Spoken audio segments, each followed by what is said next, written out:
This is topic 3, income, lesson 3b, the gross income definition.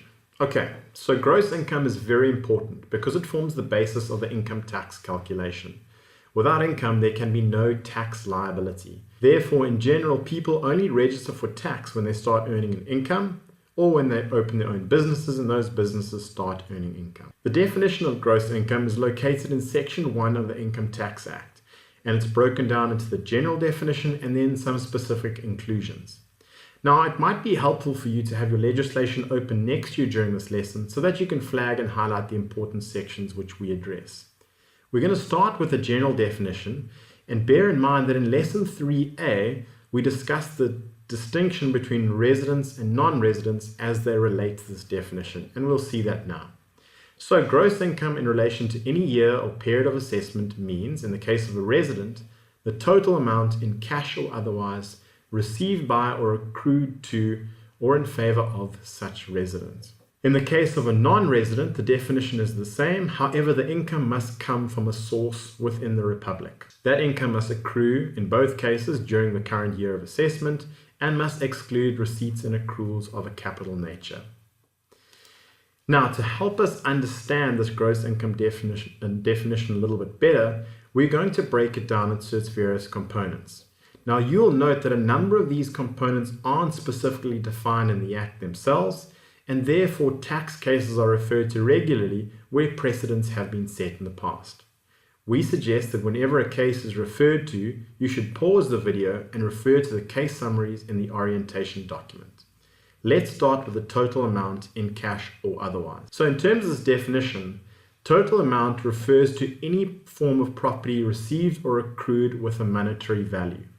That means you don't necessarily have to sell something for cash for there to be total amount. You can enter into a barter transaction. So if you're selling a car, you could sell it for cash, or instead of cash, you could receive another car as payment or receive a boat as payment. The value of the assets that you receive in lieu of cash must always be included in the gross income definition. So basically, whatever you receive as payment for this item that you have sold must be included in the gross income, must be included in your gross income calculation. In terms of case law precedents, it's important that you read through the precedents set in the Laatgan case, as well as the Butcher Brothers and the Brumeria Renaissance cases. The second part of this definition refers to an amount received by or accrued to or in favor of such a resident. Now, in terms of the tax principles, we record income at the earlier of receipt or accrual. So when we talk about receipt, we refer to actual receipts received on behalf of the taxpayer. And when we talk about accrual, we talk about the taxpayer being unconditionally entitled to an amount. So an example of conditional entitlement would be when you sell your business and the purchase price is contingent on profits in the future. We can't say at that stage that the taxpayer has an unconditional entitlement to a certain amount because that amount will only be determined in the future. So it's important that in terms of receipt and accrual, there is unconditional entitlement. Another important tax consideration is that we ignore the time value of money. So if I sell something for 100 Rand, payable in 2 years' time, I still record that income at 100 Rand, even though there's implied interest in that transaction. Then lastly, income received on behalf of the taxpayer by someone else will still be included in that taxpayer's income. Now here's an example of that. If I'm earning income and I ask the person I'm earning it from to rather pay it into my spouse's account, I can't avoid tax in that manner. So even though it's being paid into my spouse's account, it'll still be income in my own hands, and I'll include that income when I'm calculating my own income tax liability. Now, the two important cases here in terms of receipt and accrual are the Moy case and the People's Stores case. The last part of the gross income definition that we're going to discuss is that the amount must have been received or accrued during the current year of assessment. Every year of assessment will result in a new income tax calculation. So it's important that you make sure that you get your cutoffs correct here. In terms of the year of assessment, natural persons have a year of assessment beginning on the 1st of March and ending on the 20th of February every year. Okay, that'll include natural persons as well as any trusts. And if you're a non-natural person, you have the choice. So when you start your business, you will choose when your year end is going to be, and that will determine your 12-month year of assessment. The last part of that gross income definition refers to the exclusion of receipts or accruals of a capital nature.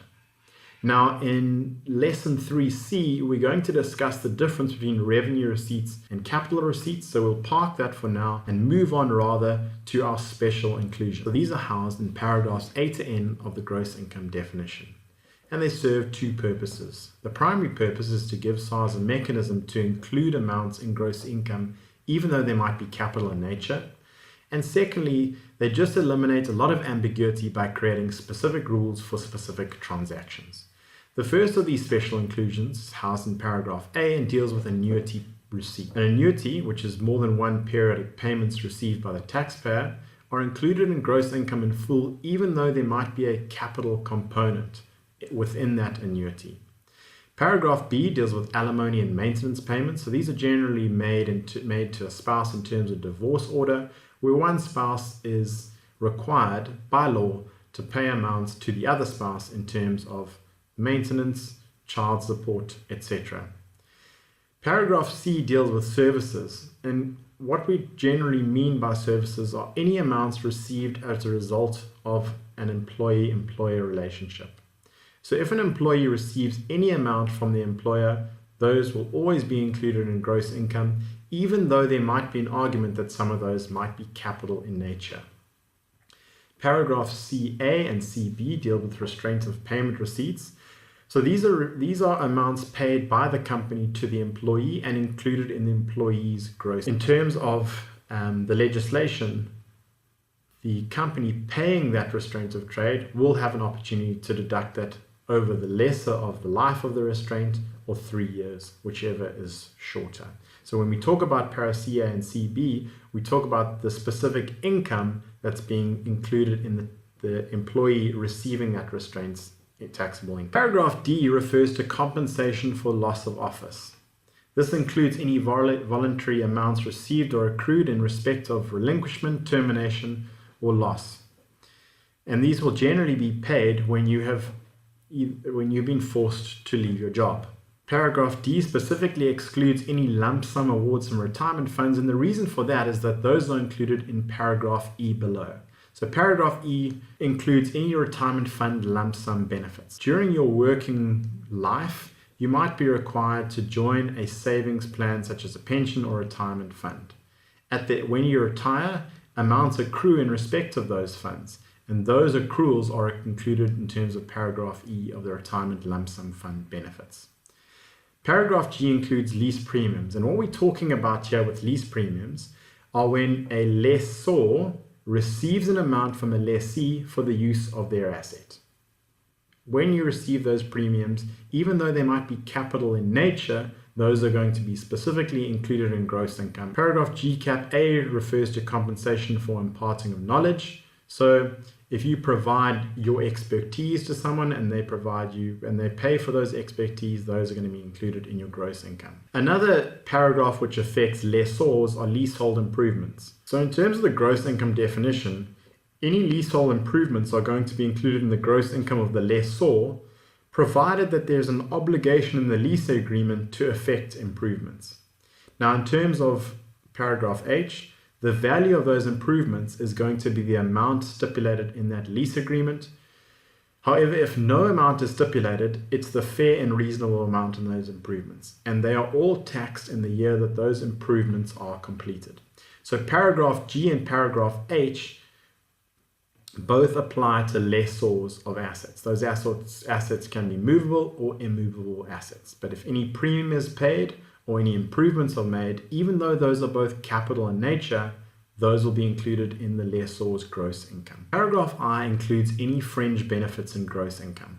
When we talk about fringe benefits, we refer to non-cash benefits accruing to the employee as a result of their relationship with their employer. Now, a non-cash benefit in an employment relationship could be something like the use of a company-owned vehicle. Even though no cash is changing hands, there is a financial benefit for the employee using that vehicle, and therefore that benefit needs to be included in gross income. Now, later on in the course, when we discuss individuals, we will have a look at how we calculate the cash equivalent of that fringe benefit. For now though, all you need to know is that those fringe benefits are included in gross income. Para J Cap A is an interesting section which deals with the proceeds on disposal of certain assets. Now paragraph J Cap A is going to apply only to manufacturers, and it applies when manufacturers take what they've manufactured out of trading stock and use it as a capital asset in their business. Now a good example of that is when a car manufacturer, for example Volkswagen, manufactures a car, and instead of selling it externally, they rather use it in their business. How could they use it in their business? Well, they could use it for deliveries, or they could provide one of their company directors with the vehicle to use to generate their income. Now, the question you need to ask when that vehicle has been taken out of their inventory is whether that removal is a temporary change or a permanent change. If it's a permanent change, then you've got to record that inventory as a sale. So paragraph JA will include the proceeds of that sale in your gross income. If it's a temporary removal, then we don't have to worry about paragraph JA because we're only taking it out of our inventory for a short time and then returning it. So paragraph JA will apply basically when a manufacturer takes an asset out of the inventory permanently and uses it as a capital asset in their business. Para K will include any dividends received from the taxpayer. Any dividends included by the taxpayer. Paragraph M includes any proceeds received from insurance policies where the employer is the policy holder and the policy relates to death, disablement, illness, or the illness of an employee. The last of these special inclusions deals with recoupments in terms of paragraph N.